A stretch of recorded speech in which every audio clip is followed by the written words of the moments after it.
Mis amados hermanos, quiero que abran sus Biblias, por favor, en Mateo capítulo 5, y vamos a estar leyendo del versículo 13 al versículo 16. Mateo 5, del 13 al 16. Y miren, aunque va a aparecer en sus pantallas, yo les sugiero que tengan sus Biblias a la mano, porque voy a hacer referencias a otras partes de este mismo capítulo que seguramente no van a aparecer ahí en sus pantallas. Entonces, es Mateo 5 y vamos a leer del 13 al 16. Y antes de comenzar en esta mañana, permítanme por favor hacer una oración.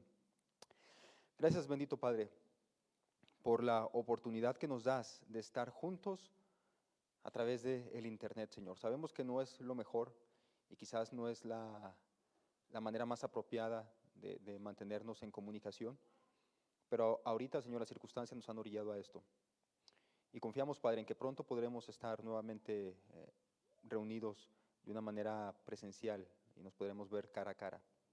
Gracias, Dios, por eso, porque tú nos permites también atravesar por estos momentos para enseñarnos que a pesar de no podernos reunir en nuestras instalaciones, tú sigues teniendo el control y nosotros seguimos siendo tus discípulos en donde estamos. Por eso te alabamos, Señor, porque las circunstancias no nos definen. Nos define, Señor, la posición que tenemos delante de ti por haber aceptado la salvación. Gracias, Dios, por eso. Ayúdanos, Padre, como hijos tuyos, a escuchar tu palabra en esta mañana y que sea tu Santo Espíritu el que hable en nuestros corazones. Te lo suplico, Señor, en Cristo Jesús. Amén. Bueno, mis amados hermanos, fíjense que en días pasados yo tengo un amigo que ya tiempo atrás me estuvo sugiriendo que viera un documental en Netflix, un documental que se llama El dilema de las redes sociales. Era una recomendación de él y me decía, tienes que verlo, tienes que verlo, tienes que verlo. La verdad es que yo también ya lo tenía como algo pendiente ahí, porque lo había puesto como en mi lista de cosas pendientes que ver, pero por el tiempo no podía verlo. Pero esta semana me di tiempo de observar ese documental y la verdad es que se lo recomiendo, sí, un documental que aparece en Netflix, aunque usted piense que esté mal y pueda decirme, pastor, ¿cómo se le ocurre a usted recomendarme algo así? Bueno, yo se lo recomiendo que lo vean por lo importante que aparece ahí, las implicaciones de la investigación que se hacen en este documental. Hay cosas buenas, no todo es malo, ¿verdad? Hay cosas buenas y dentro de lo que hay, este documental, El dilema de las redes sociales, es algo bueno que aparece ahí en esta plataforma. Entonces, si usted tiene Netflix, yo le recomiendo que lo vea. Pero bueno, la cuestión es que este documental es como una especie de investigación y en esta investigación se entrevista a varias personas que han ocupado o que ocupan actualmente un puesto importante dentro de estas grandes corporaciones tecnológicas que son de Estados Unidos y que ahora, podemos decirlo, dominan el Internet.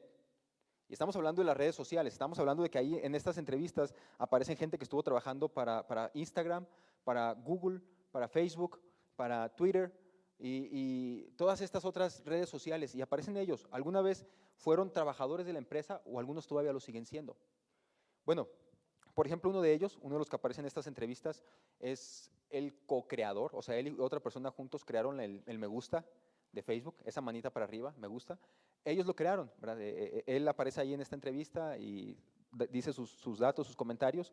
Pero bueno, el asunto está en que varios de ellos, de los que aparecen en este documental, ya no trabajan más en estas compañías. ¿Y saben por qué?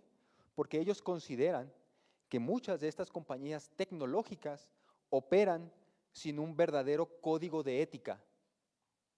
Porque desde su punto de vista, de estas personas, estas redes sociales están diseñadas para ser adictivas, como cualquier otra droga, como si fuera marihuana o cocaína o alcohol o tabaco.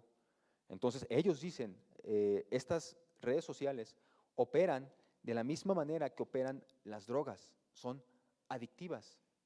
Por esa razón, como es un problema social y es un problema inclusive de salud también, ellos decidieron salirse de estas compañías. No todos, les digo que otros también siguen trabajando en esas compañías y participaron en ese documental. Pero hermanos, después hablaremos un poquito más de ello en algunas cuestiones más importantes de este documental en el futuro. Pero algo que me llamó la atención a mí en este momento y que quiero utilizarlo para el mensaje de hoy es el poder que ellos señalaban que tienen las redes sociales para modificar la narrativa social. Por ejemplo, pónganse a pensar un poquito, antes de que existieran las redes sociales, la mayor parte de las personas formaban su visión o su cosmovisión del mundo a través de la información que se leían en periódicos o que se veían en las noticias de la televisión. Si tú te querías enterar de qué estaba pasando en otro continente o inclusive en otro estado, aquí mismo dentro de México, tú tenías que ir a el periódico o tenías que ir a las noticias de cadena nacional para saber qué estaba pasando en nuestro país, para saber qué estaba pasando en nuestro mundo. Eso era en el pasado. Pero desde el invento del Internet y desde el invento de las redes sociales, dicen las estadísticas que ahora 2/3 de las personas obtienen sus noticias de las redes sociales. 2/3. Es decir, ya no consumimos tanto televisión, ya no consumimos tanto periódico, ahora consumimos las redes sociales, las noticias que aparecen ahí. Y fíjense, antes, por ejemplo, hablando de Estados Unidos, antes de que ganara Donald Trump las elecciones pasadas, no estas, las elecciones pasadas, la gran mayoría de los diarios importantes de Estados Unidos apoyaban a su contrincante, a Hillary Clinton. La mayor parte de los diarios apoyaban a Hillary Clinton. Sin embargo, ganó Donald Trump. Aún y a pesar de que con anticipación se veía que Hillary Clinton estaba arriba en las encuestas.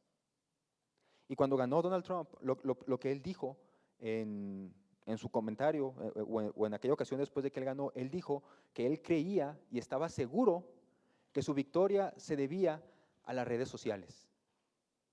Y lo dijo así, él dijo, creo que las redes sociales son más poderosas en nuestra época que incluso el dinero.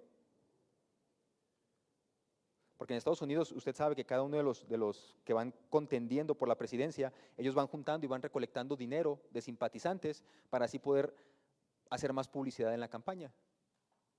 Entonces Donald Trump tenía dinero, pero también Hillary Clinton tenía dinero. El detalle está en que el equipo de Donald Trump hizo un buen trabajo en las redes sociales y por eso es que él ganó. No es el único caso, hermanos.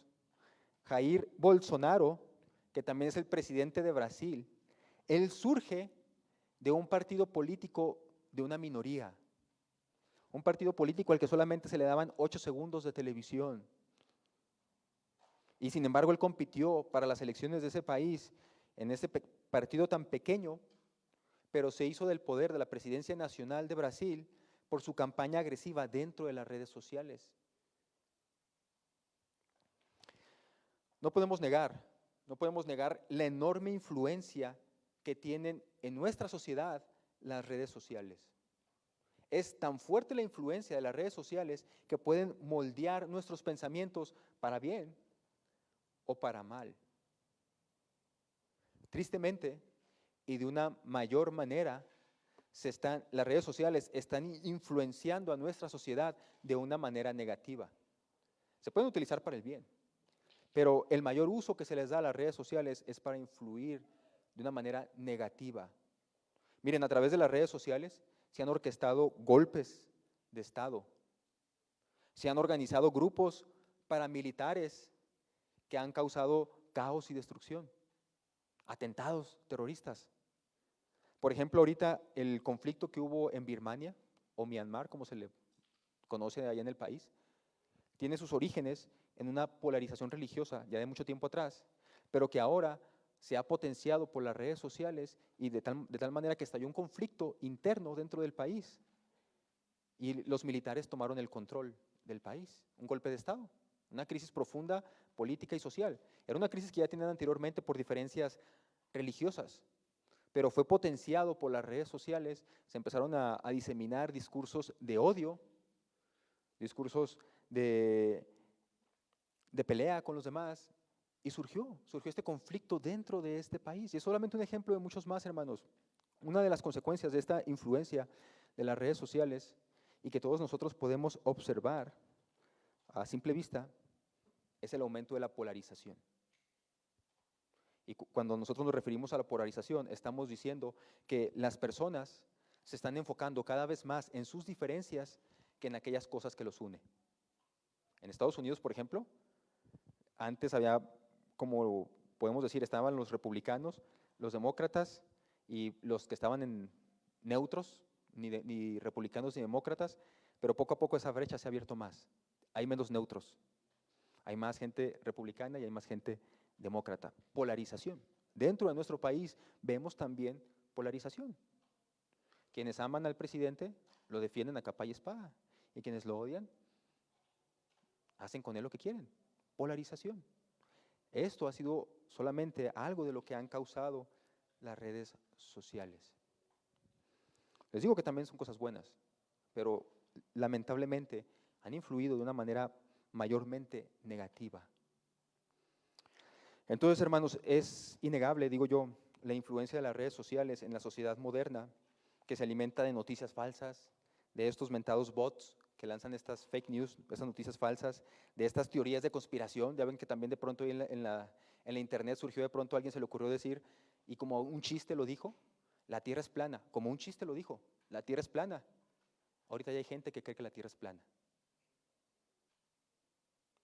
Algo que surgió como un chiste, la gente lo cree como una verdad. Y estas redes sociales inclusive parecen cobrar como vida propia por la llamada inteligencia artificial. Parece que se manejan a sí mismos estas redes sociales. Hermanos, ante un escenario de este tipo, y al ver nosotros cómo la humanidad, porque parece, cuando uno ve todas las noticias, parece que la humanidad va camino a destruirse a sí misma,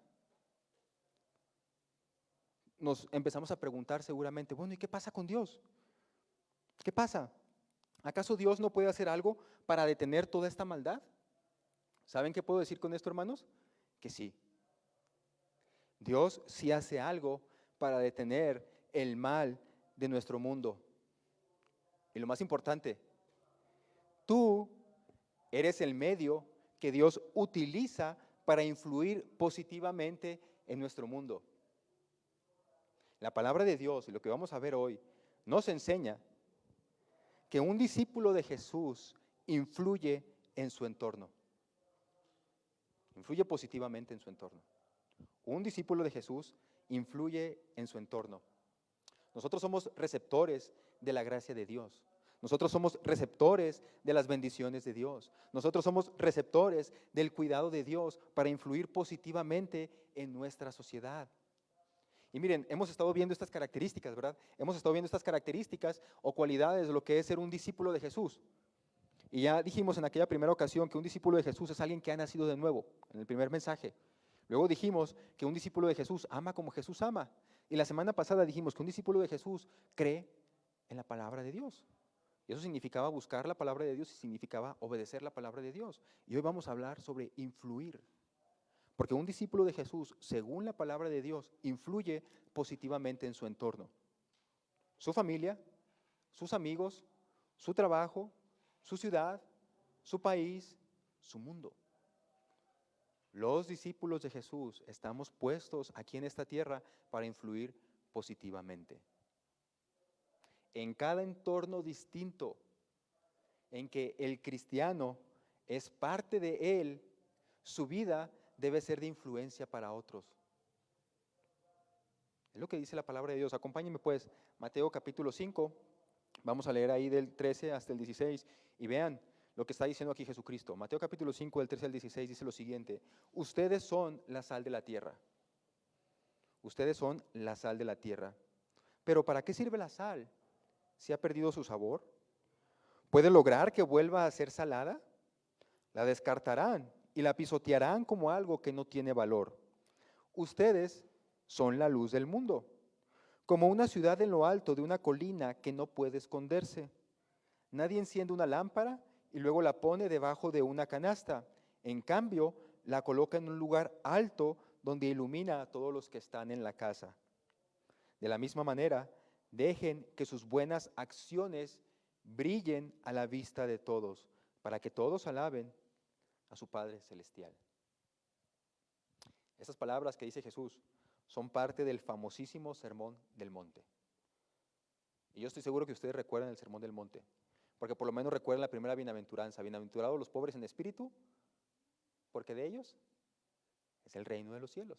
Y recuerdan, ¿verdad? Bienaventurados los pobres en espíritu, porque ellos es el reino de los cielos. Bienaventurados los que lloran, porque ellos recibirán consolación. Bienaventurados los mansos, porque ellos recibirán la tierra por heredad. Nos conocemos esa parte del Sermón del Monte. Bueno, esas palabras que dice Jesús son parte, vienen inmediatamente después de las bienaventuranzas que aparecen ahí. Entonces forma parte de este gran sermón de Jesucristo. Y entonces sigue diciendo ahí, bienaventurados los que tienen hambre y sed de justicia, porque ellos van a ser saciados. Bienaventurados los misericordiosos, porque ellos alcanzarán misericordia. Bienaventurados los de limpio corazón, porque ellos verán a Dios. Bienaventurados los pacificadores, porque ellos van a ser llamados hijos de Dios. Bienaventurados los que padecen persecución por causa de la justicia, porque de ellos es el reino de los cielos. Bienaventurados son cuando por mi causa os vituperen y os persigan y digan toda clase de mal contra vosotros mintiendo. Gozaos y alegraos, porque vuestro galardón es grande en los cielos, porque así persiguieron a los profetas que fueron antes de ustedes. Son parte. Entonces, lo que acaba de decir aquí Jesús, de que ustedes son la sal de la tierra, lo dice inmediatamente después de estas bienaventuranzas.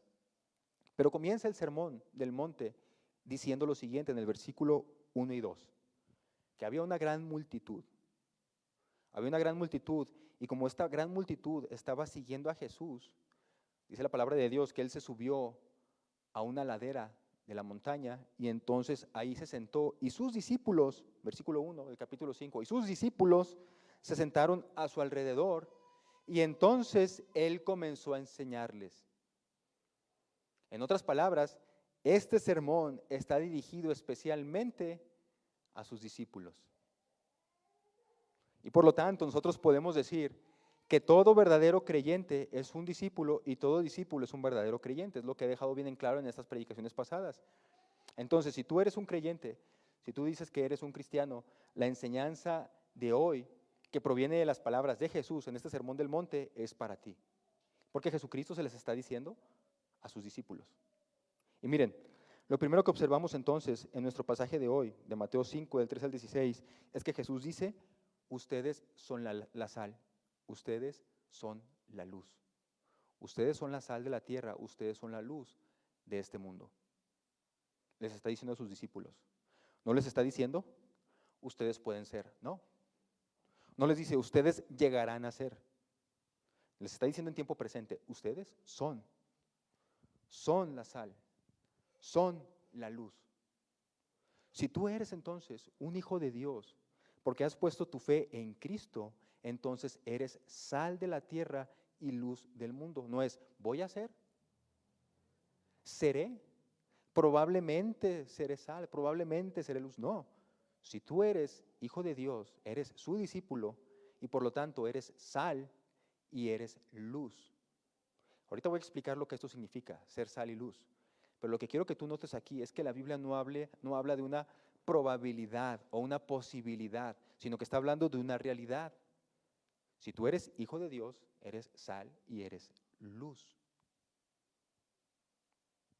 Las vidas de toda una comunidad transformada por Dios, de todos los que componen una iglesia, son una influencia o son la influencia positiva que nuestro mundo necesita. Y no solamente es para detener el avance del mal, dice al final del versículo 16, para que todos alaben a nuestro Padre Celestial. Quiero que noten, hermanos, algo interesante aquí. Es interesante notar que cada una de estas enseñanzas de ustedes son la sal y ustedes son la luz de este mundo.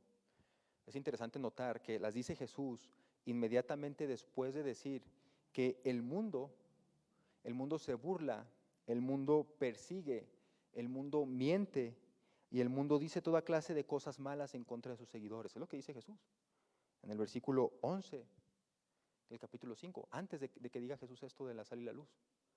Dice, en el mundo la gente de ustedes hace burla, los persigue, miente y dice toda clase de cosas malas. Es interesante que dice esto Jesús. Es interesante, hermanos, porque a ninguno de nosotros le gusta la burla. ¿A quién le gusta que se burlen de él? A mí no me gusta que se burlen de mí. A ninguno de nosotros tampoco nos gusta la persecución o que anden hablando mal de uno. No nos gusta. A nadie de nosotros nos gusta. Y como una manera de consolar, de encontrar paz en esto, Jesús dice, bienaventurados son.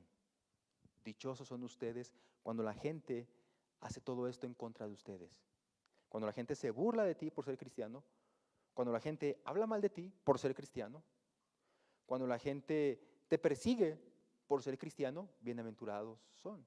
No es que la gente se está burlando de ti porque hiciste algo malo, o no es que la gente se está burlando de ti porque está hablando mal, porque, sí, o que la gente está hablando mal de ti porque hiciste algo malo, no, sino porque eres cristiano. Por eso es que la gente se burla de ti. Dice la palabra de Dios, bienaventurados son cuando la gente hace esto contra ustedes, gócense porque les espera una recompensa en el cielo. Pero luego, Jesucristo hace como una advertencia para aquellos que son cristianos, pero que pretenden pasar como desapercibidos en este mundo. Como que mejor no digo que soy cristiano, como que mejor no doy testimonio, para no sufrir burla, para no sufrir persecución, para no sufrir cosas malas, que nos digan cosas malas de nosotros. Y hermanos, yo digo que Jesús lo dice como una advertencia, porque el mundo en el que nosotros estamos viviendo es un mundo que está dominado por las tinieblas. Y por eso hacen estas cosas. Por eso se burlan de los hijos de Dios. Pero Jesucristo está diciendo en el versículo 13 al 16, tú eres la sal, tú eres la luz. Jesucristo está diciendo que tú eres la influencia positiva, que con tu pequeña luz puedes guiarlos a la luz verdadera. Si escondes esa luz, limitas la actividad de Dios que quiere hacer en tu entorno. En otras palabras, el mundo es un mundo lleno de tinieblas, sí, pero tú eres parte de la solución. Porque un discípulo de Jesús influye en el entorno que le rodea. Y estamos hablando de todo el entorno, ¿verdad? Ya dijimos familia, amigos, trabajo, escuela, país, ciudad, política, todo. Un discípulo de Jesús está llamado por Dios para hacer influencia en donde está. Bien, vamos a tratar de explicar la primera de estas figuras que utiliza aquí Jesús. La primera de ellas es, ustedes son la sal de la tierra. Dice así el versículo 13, ustedes son la sal de la tierra. Pero ¿para qué sirve la sal si ha perdido esta su sabor? ¿Pueden lograr que vuelva a ser salada? La van a descartar y la van a pisotear como algo que no tiene ningún valor. Y déjame te digo que hay algo de este versículo que desconcierta a los comentaristas. Y es básicamente que si Jesús se está enfocando en una sola cualidad de la sal, o la está mencionando sin enfocarse en una cualidad en particular. Y miren, déjenme les explico por qué pasa este debate. Este debate surge porque en la época de Jesús, el uso principal de la sal era para conservar alimentos. En la época de Jesús, el uso principal de la sal era la conservación de alimentos. Era una época, imagínense un poquito, era una época en la que todavía no se habían inventado los refrigeradores. No había refrigeradores, no había luz eléctrica como en nuestra época. Entonces, ¿cómo conservaban ellos los alimentos? ¿Cómo conservaban las carnes? ¿Cómo evitaban que las carnes se pudrieran? Las dejaban en sal, para que la sal conservara estos alimentos. Entonces, ese era el uso principal que se le daba a la sal en la época de Jesús. Otro uso que también se le daba a la sal en la época de Jesús era que la sal era utilizada como un fertilizante en pequeñas cantidades para cierto tipo de plantas. Entonces la sal también era utilizada de esta manera. Y obviamente también en la época de Jesús, al igual que en nuestra época, se le daba el uso a la sal para realzar el sabor de los alimentos. En nuestra época lo seguimos haciendo.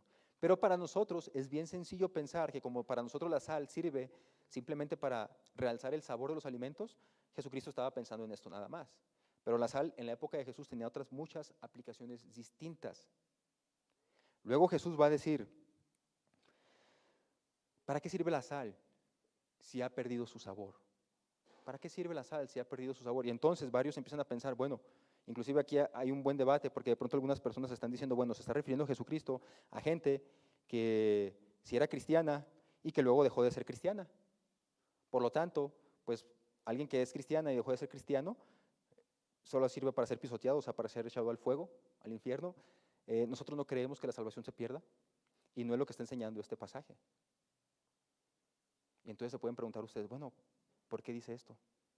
Si aquí está diciendo claramente que si la sal pierde su sabor, solamente sirve para ser tirada afuera y entonces ser pisoteada, porque es que usted está diciendo que aquí no dice que la salvación se pierde. Bueno, déjenme les explico. El problema con esto es que la verdadera sal nunca pierde su sabor. ¿O ustedes han visto que la sal pierda su sabor? No, la sal no pierde su sabor, la verdadera sal no pierde su sabor. Pero en la época de Jesús no tenían los procesos de purificación que tenemos nosotros hoy. Así que entonces la sal que se comercializaba en ese momento muchas veces estaba mezclada con otros elementos. Podía ser yeso, podía ser cal, que se recogía junto con la sal, y entonces la sal estaba mezclada con otros elementos. Y cuando tú le echabas sal, por ejemplo, a la carne, para conservarla por ahí, la carne obviamente absorbía la sal, y cuando tú llegabas y probabas ese polvito blanco que quedaba arriba, ya no te sabía sal, porque ya no era sal. Eran esos otros elementos que habían sido mezclados con la sal o que estaban mezclados con la sal, yeso o cal. Y entonces, ¿qué es lo que hacías? Agarrabas todas esas impurezas que aparentaban ser sal, pero en realidad no lo eran, y las tirabas. Y le volvías a poner más sal. Otra vez, como en aquel tiempo no había sal pura como la que tenemos hoy nosotros, era una sal que estaba con otros elementos. Pero para la gente era sal. Ellos no sabían de que tenía cal, que tenía yeso, no. Esas cosas las sabemos hoy en nuestra época. Entonces, ¿cómo se daban cuenta ellos? Probándola, porque la sal tiene un sabor particular. De esa manera las personas se daban cuenta de que era necesario cambiar la sal y desechar la falsa sal. Por eso Jesucristo dice esto, ¿verdad? Si la sal pierde su sabor, porque no es verdadera sal. No sirve más que para ser echada fuera y pisoteada. Entonces, una sal que ha perdido su sabor no sirve ni para condimentar los alimentos, no sirve tampoco para fertilizar porque no es sal, y tampoco sirve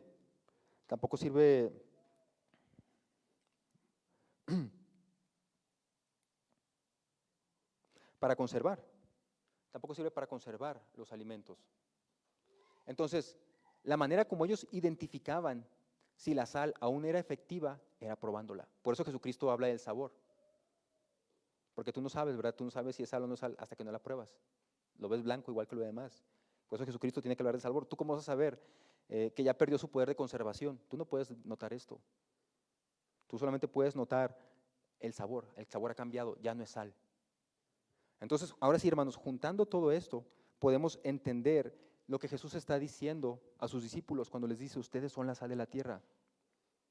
Por una parte, estaba diciéndoles, hay gente que aparenta ser sal, pero no lo es. Por eso pierde el sabor, no lo es.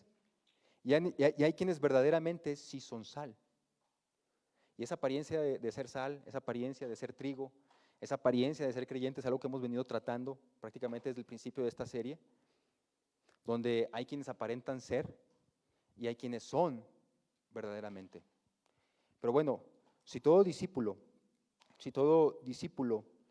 es verdadera sal, porque no puede ser sal falsa, todo discípulo es verdadera sal, su importancia dentro de este mundo no debería ser desestimada. En la época de Jesús y aún en nuestra época, la sal es esencial. Había en aquel tiempo un naturalista que se llamaba Plinio, y él era un naturalista y también era un militar del primer siglo, de la época de Jesús, muy cerca de la época de Jesús. Y él decía esto, no hay nada más útil que la sal y la luz solar. Entonces lo que está queriendo decir Jesús es que sus discípulos, aquellos que dicen ser sus seguidores, son necesarios para el bienestar del mundo.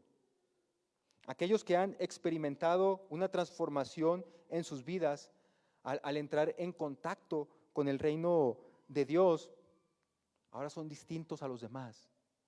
Y Dios se sirve de ellos para influir positivamente en nuestro mundo. Todo discípulo de Jesús es sal de esta tierra. Y la sal se utilizaba para conservar, para evitar la putrefacción. La sal se utilizaba también para conservar, para condimentar los alimentos. Todo discípulo de Jesús influye en esta tierra porque es sal.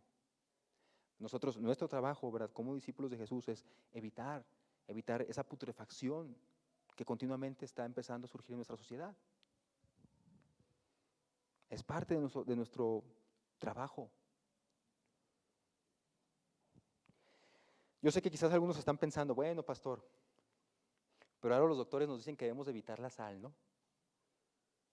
O que si la consumimos debemos hacerlo con moderación, porque hay un montón de enfermedades ligadas al alto consumo de la sal. Yo sé que seguramente algunos están pensando esto y tienen razón. Pero cuando Jesús dice estas palabras, no está pensando en esto porque no es un problema de su época. Este es uno de nuestros problemas al interpretar la Biblia y estas figuras literarias que aparecen en ella. Fíjense, hermanos, si Jesús hubiera vivido en nuestra época, no hubiera dicho si la sal pierde su sabor. Porque en nuestra época no entenderíamos eso porque nuestra sal no pierde el sabor, no está mezclada con otras cosas. Entonces Jesucristo seguramente hubiera utilizado otras palabras. Jesucristo hablaba utilizando términos que la gente de su época entendía. Entonces el trabajo del maestro de la Biblia es interpretarla en su contexto, lo que significaba en aquella época, entonces extraer los principios y aplicarlos a nuestra época. Entonces si alguien pregunta, ¿como en cuánta sal estaba pensando Jesús? Yo le respondería, él estaba pensando en un término salado, salado, ¿eh? O sea, aquí Jesús no está pensando en moderación de la sal. Porque en la época en la que Jesús está diciendo esto, no se había descubierto ninguna cualidad negativa de la sal. Todo era positivo. Es más, tan valiosa era la sal que se llegó a utilizar como dinero. Se pagaba con sal. Así que si tu pregunta es, pastor, ¿qué tan influyentes debemos de ser los creyentes en el mundo de hoy? Yo te diría, sin ninguna moderación. Tu vida, tu influencia como hijo de Dios es necesario para el bienestar de la humanidad. Porque nuestras vidas tienen el potencial de detener la putrefacción de este mundo. Nuestras vidas detienen el mal. Imagínate tú creyentes verdaderos, comprometidos con la causa de Jesús en las artes. Creyentes verdaderos en la música, en la política, en las redes sociales. Yo sé que hay algunos ahí, en todas estas áreas que he mencionado, yo sé que hay algunos creyentes verdaderos ahí, pero faltan más. Parece ser que realmente son más los que se esconden por temor a las burlas y por temor a la represión. Ponte tú a imaginarte en un contexto en el que tú estás en tu oficina trabajando y te das cuenta que de pronto ahí hay machismo, que de pronto ahí surgen este tipo de cuestiones en los que se denigra a la mujer y tú eres creyente. Si no dices nada, si no haces nada, no estás salando el mundo. ¿Cómo van a saber ellos que lo que están haciendo está mal si no hay alguien que les dice, está mal tratar así a una mujer? Cuando nosotros permitimos, no solamente esto, otras acciones más de nuestro entorno, cuando permitimos que sucedan este tipo de cosas, las normalizamos y la gente tiende a pensar que está bien. Pero nosotros los creyentes somos llamados a influir positivamente. No se trata tampoco de andar peleando, porque algunos pueden tomar esto y pueden pensar que, bueno, entonces tenemos que estar peleando con todo el mundo y siendo groseros. No, se trata simplemente de ser firmes en nuestras convicciones, en realmente comportarnos como lo haría un hijo de Dios. Si en tu oficina se presta a actos de corrupción y tú lo permites, tú eres parte de la corrupción también. Entonces se trata, ¿verdad? Se trata de mantenernos firmes en nuestras convicciones y ser la luz que este mundo necesita para realmente salir de las tinieblas. Tenemos influencia. Los cristianos entonces, hermanos, sirven como conservantes en este mundo corrupto y pecador. Y Dios preserva el mundo a causa de ellos. Fíjense bien, Dios, cuando fue a presentarse con Abraham y le dijo, voy a destruir Sodoma y Gomorra, y Abraham intercedió por aquellas ciudades, al final de cuentas, bueno, Señor, si hay 20 justos ahí, no la voy a destruir por causa de ellos. Si hay 15 justos, no la voy a destruir por causa de ellos. Si hay 10 justos, No la voy a destruir por causa de ellos. El Señor hubiera perdonado a Sodoma y a Gomorra por 10 justos que encontrara ahí. Dios conserva todo el mundo porque los cristianos podemos servirle aquí. Y su mayor responsabilidad es rescatar de la destrucción a otras almas perdidas, trayéndolas al Evangelio de Cristo. Nosotros como cristianos influimos con nuestras vidas positivamente. Pero si nos comportamos como se comportan los demás, no somos ninguna influencia positiva. Seguimos perteneciendo a ese sistema que se está pudriendo día a día. Nosotros no somos parte de la carne, nosotros somos la sal que la conserva, la sal que impide la putrefacción. Este mundo, créanmelo hermanos, este mundo estaría peor si no fuera por tantos creyentes que derramaron su sangre por mantenerse firmes en sus convicciones. Este mundo estaría peor. Los cristianos detenemos ese avance con nuestro buen comportamiento, reflejando el carácter de Cristo. Por eso no te escondas, no te puedes esconder. Aparte, si eres sal, no puedes ser sal falsa, eres sal verdadera. Es imposible hacerlo. Número 2, ustedes son la luz del mundo, dice el versículo 14. Ustedes son la luz del mundo, como una ciudad en lo alto de una colina que no puede esconderse. Nadie enciende una lámpara y luego la pone debajo de una canasta. En cambio, la coloca en un lugar alto donde ilumina a todos los que están en la casa. De la misma manera, dejen que sus buenas acciones brillen a la vista de todos, para que todos alaben a su Padre Celestial. Dejen que sus buenas acciones brillen a la vista de todos, para que todos alaben a su Padre Celestial. Hermanos, la naturaleza de la luz es alumbrar. No existe tal cosa como una luz que no alumbre. No podemos decir eso. Si es luz, alumbra. Y lo más absurdo sería todavía prender una luz en un lugar donde se necesita esa luz y en vez de dejarla que alumbre libremente, cubrirla con una manta. Eso sería todavía más absurdo. En la tradición bíblica, la luz y las tinieblas son palabras teológicas que generalmente tienen como un sentido espiritual, haciendo un contraste entre el bien y el mal. Entonces, también hace un contraste entre el reino de Dios y el reino de Satanás, entre los creyentes y los no creyentes, entre Dios y las fuerzas del mal. En cierto sentido, todo esto transmite la idea de una batalla, una lucha entre la luz y la oscuridad.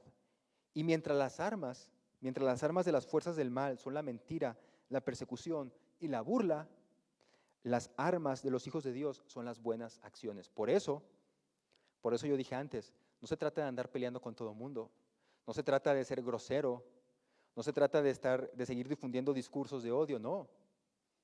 Esas son las armas de los enemigos de Dios. Nuestras armas son nuestras buenas acciones. Un buen carácter, una buena acción y hablando con la verdad simplemente. Las vidas de los discípulos de Jesús son la prueba de que la luz verdadera ha llegado a este mundo.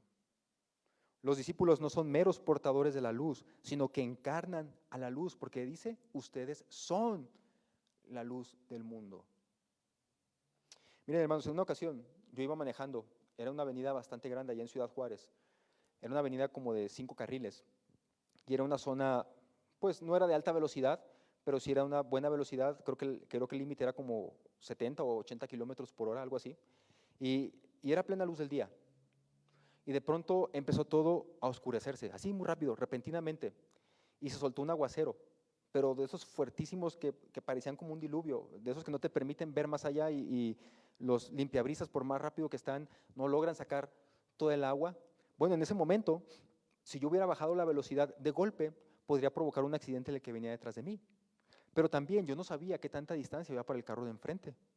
De pronto empezó a caer el agua, yo sabía que había una distancia razonable, pero yo no sabía también si ella había frenado o no. Yo no podía ver más allá entonces, de como 2 metros delante de mí. Y entonces el auto de enfrente prendió sus intermitentes.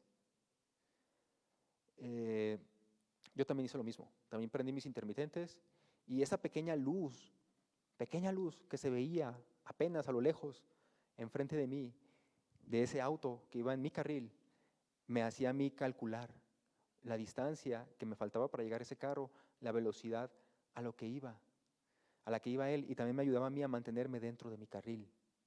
Y de la misma manera, mis luces de atrás hacían lo mismo con los que venían detrás de mí.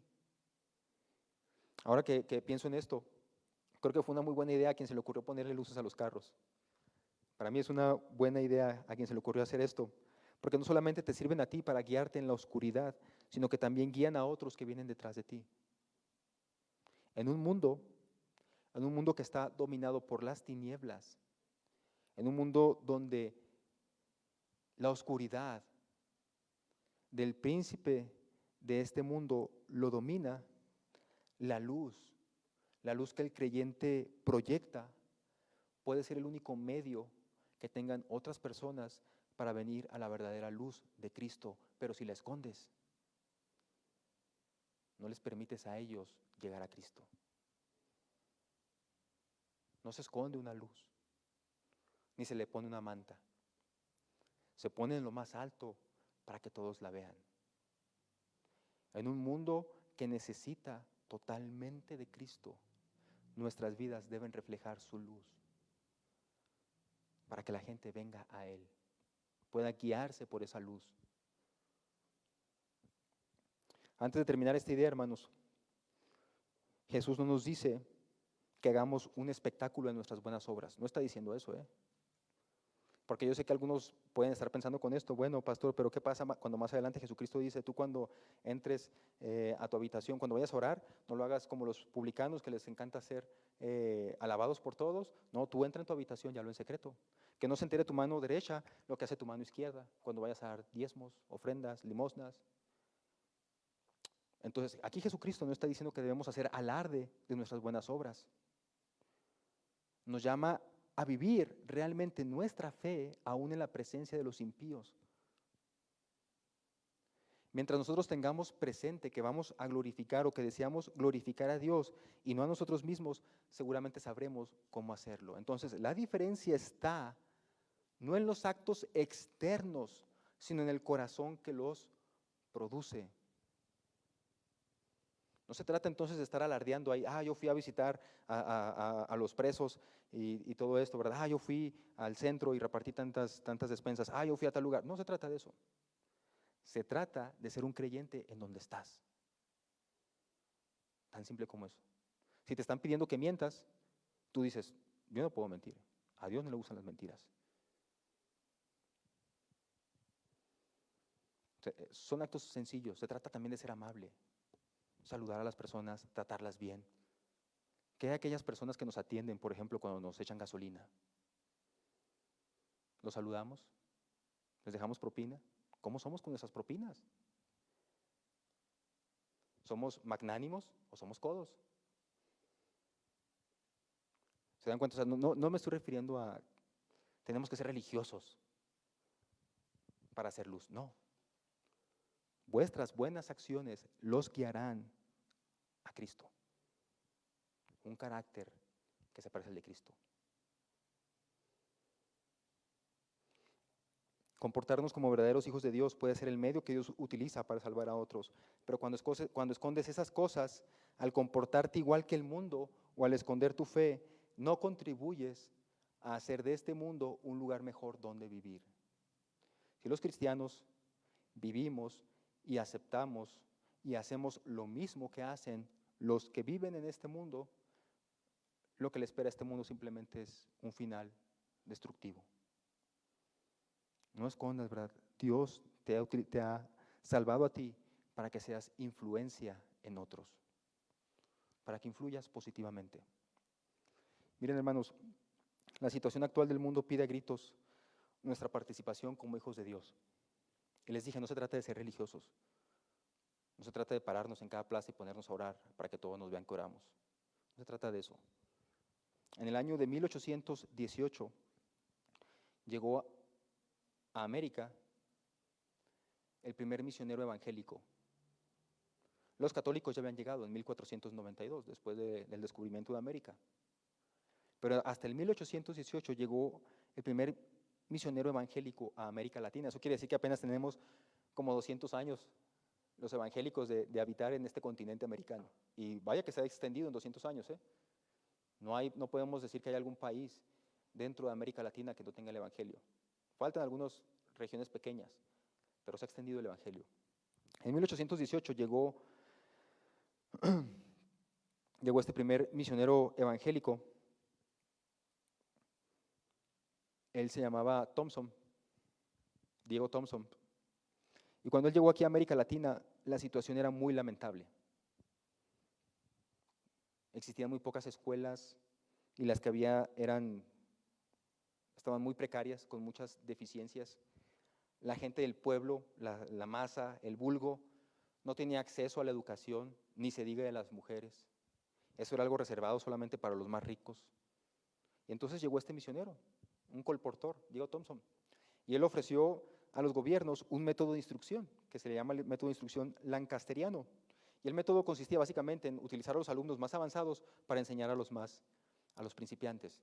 Entonces los gobiernos comenzaron a apoyar esta iniciativa de Thompson. Y en su primera escuela se inscribieron 100 alumnos, y en esta escuela su libro de lectura era la Biblia.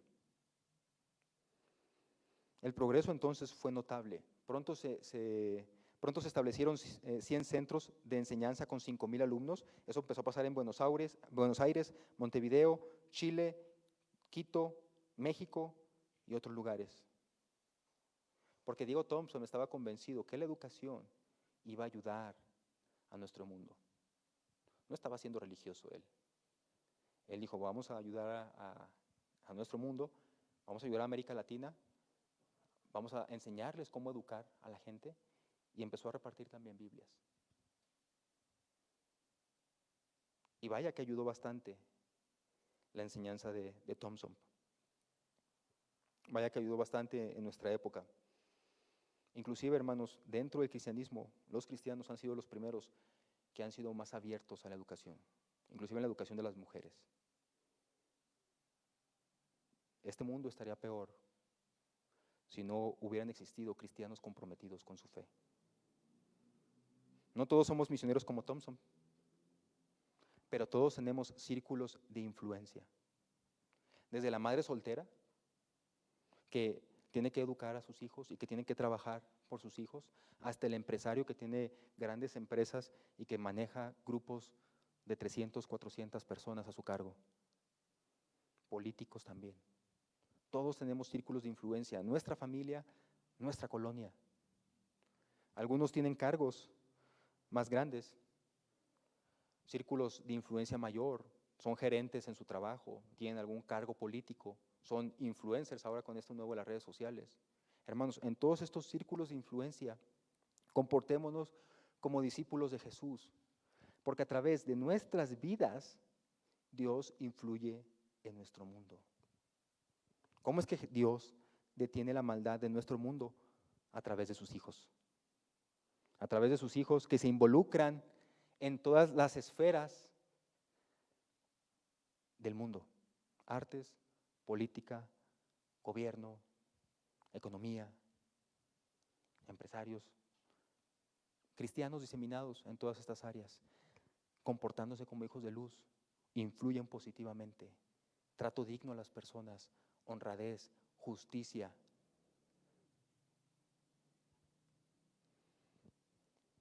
A través entonces de los hijos de Dios es que Dios detiene la maldad y también salva a otros. Entonces la invitación a ti como discípulo de Jesús en esta tarde ya es que utilices lo que Dios te ha dado para influir positivamente. No escondas tu fe, porque eso que Dios te ha dado a ti es lo que detiene el avance de la maldad en nuestro mundo, el deterioro de nuestra sociedad. Todo eso nosotros con nuestras vidas lo vamos deteniendo, porque influimos a través de nuestras acciones en todo nuestro entorno. No escondas tu fe.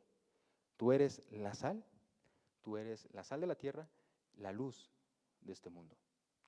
Gracias, Padre, por tu palabra en esta tarde ya.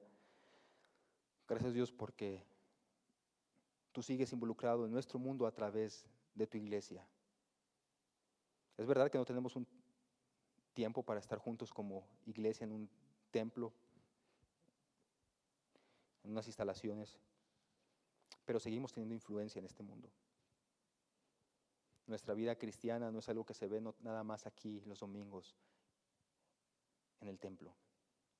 Es algo que se deja ver día a día en todas nuestras relaciones en todas nuestras acciones, en todos nuestros cargos, Señor, en todos nuestros trabajos. Ayúdanos, Dios, a influir de una manera que te agrade a ti en esta sociedad, Padre. Te necesitan tanto ellos y nosotros podemos guiarlos a ti. Gracias, Dios, por tu salvación. Gracias por tu Hijo Cristo. Y gracias por habernos rescatado de nuestra vida vieja. Síguenos usando, Dios, en la medida de tu gracia. Y sigue siendo misericordioso con nosotros porque te necesitamos, Padre. En Cristo Jesús. Amén.